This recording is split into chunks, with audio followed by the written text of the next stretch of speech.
to me that way.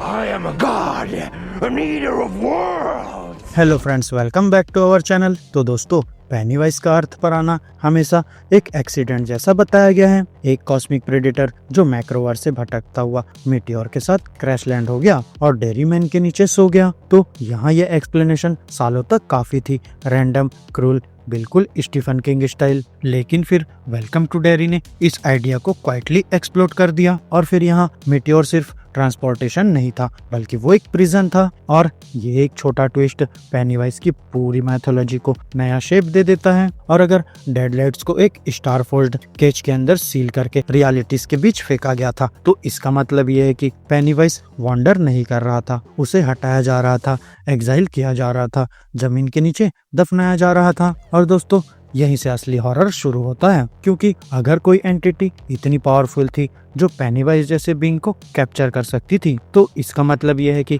किसी को पहले से पता था ये चीज जिंदा रहने के लिए बहुत ज्यादा डेंजरस है। और फिर इन कॉन्टेक्स्ट में सब कुछ सडनली सेंस बनाने लगता है। नेटिव अमेरिकन रिचुअल्स, मीटियोर के सार्ट्स, यहाँ पेनीवाइज का गॉड लाइक होना, लेकिन फिर भी ऑडली लिमिटेड रहना। एक बीइंग जो थियोरेटिकली वर्ल्ड्स को खा सकता है, लेकिन प्रैक्टिकली सिर्फ एक छोटे से टाउन में अटका हुआ है, साइकिल्स में बंधा हुआ, रूल्स फॉलो करता हुआ, सिर्फ फियर पे सरवाइव करता हुआ। तो यहाँ ये फ्रीडम नहीं है, बल्कि ये पार्शियल कंटेनमेंट है। तो दोस्तों, फिर सवाल उठता है कि केज किसने बनाया? तो यहाँ सबसे अनसेटलिंग आंसर ये नहीं कि पेनीवाइज का दुश्मन कौन था, बल्कि ये है कि शायद उसका क्रिएटर कौन था। अब यहाँ स्टीफन किंग के मल्टीवर्स में गैन को सुप्रीम क्रिएटिव फोर्स माना जाता है, डिस्टेंट लेकिन जनरली बेनेवोलेंट। यहाँ गैन ने मैचुरिन द टर्टल को क्रिएट किया, जो पेशेंस, बैलेंस और प्रोटेक्शन का सिंबल है। वहीं पेनीवाइज उसका एग्जैक्ट अपोजिट है, भूख बिना लिमिट के, क्रुएलिटी बिना पर्पस के। और अगर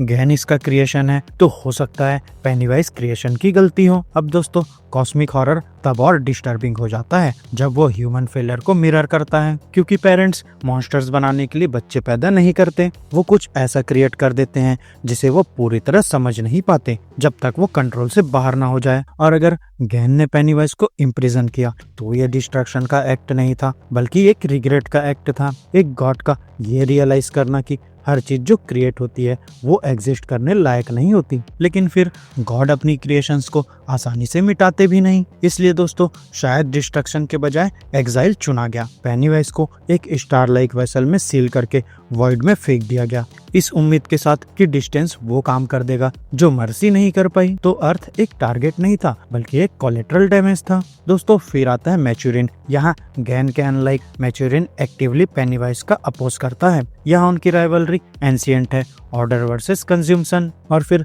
लूजर्स क्लब को गाइड करना सिर्फ अपोजिशन नहीं लगता, बल्कि प्रायर नॉलेज जैसा फील होता है। तो अगर मैचुरिन को पेनीवाइज के थ्रेट का पता था ह्यूमन से पहले, तो क्या उसने डायरेक्टली एक्शन लिया? लेकिन फिर प्रॉब्लम यह है कि मैचुरिन पनिश नहीं करता, बल्कि वो प्रोटेक्ट करता है। तो क्या वो पूरे प्लेनेट को डूम करेगा सिर्फ एक प्रेडिटर को हटाने के लिए? ये टर्टल जैसा नहीं लगता। और फिर दोस्तों, यहीं से सबसे डार्क पॉसिबिलिटी आती है, द क्रिम्सन किंग। यहाँ अगर पेनीवाइज उसका अवतार, एक्सपेरिमेंट या फेल्ड सर्वेंट था, तो इम्प्रिजनमेंट पनिशमेंट हो सकती है। वहीं क्रिम्सन किंग डिस्ट्रैक्शन से ज्यादा सफरिंग पसंद करता है, एक लोअर रियलिटी में एग्जाइल, जहाँ पेनीवाइज को छुप के रहना पड़े, धीरे धीरे फीट करना पड़े और रेजिस्टेंस झेलना पड़े। ये उसकी क्रूएल्टी को परफेक्ट फिट करता है। लेकिन दोस्तों, यहाँ भी एक फ्लॉ है, पेनीवाइज फियर और सफरिंग पे फीट करता है। तो यहाँ अर्थ एक पनिशमेंट नहीं, बल्कि उसके लिए अर्थ एक बफेट है। इसलिए सर्कल फिर से गैन पर आकर बंद होता है, क्योंकि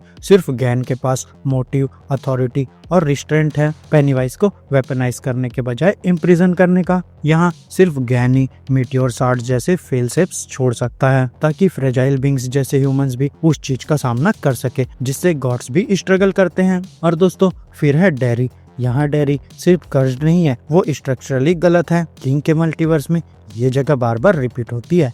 यहाँ रियलिटी बैंड होती है, मेमोरीज रॉट करती है, एविल नॉर्मल लगता है। तो यहाँ डेरी मॉन्स्टर्स को अट्रैक्ट नहीं करता, बल्कि वो उन्हें एंकर करता है। तो दोस्तों, शायद सबसे सिंपल एक्सप्लेनेशन ये है कि डेरी पेनीवाइज के इम्पैक्ट साइट पर बना रियलिटी का एक वुंड जो कभी हील नहीं हुआ। यहाँ टाउन पेनीवाइज की वजह से इविल नहीं बना, बल्कि पेनीवाइज वहाँ इसलिए टिका क्योंकि जगह पहले से ही ब्रोकन थी। अब दोस्तों, एंड में पेनीवाइज अल्टीमेट हॉरर नहीं है, बल्कि असली हॉरर ये है कि एक गॉड ने अपनी गलती को दफनाने की कोशिश की और वो फिर भी बाहर निकल आई। तो यहाँ डेरी हॉन्टेड इसलिए नहीं है क्योंकि पेनीवाइज वहाँ रहता है, बल्कि पेनीवाइज वहाँ रहता है क्योंकि डेरी वो जगह है जहाँ यूनिवर्स पहले से ही फेल हो चुका था। और दोस्तों, एक बार जब कोई चीज कॉस्मिक प्रिजन से भाग जाती है तो वो कभी सच में नहीं रुकती। तो फ्रेंड्स, मेरी आज की इस वीडियो में बस इतना ही।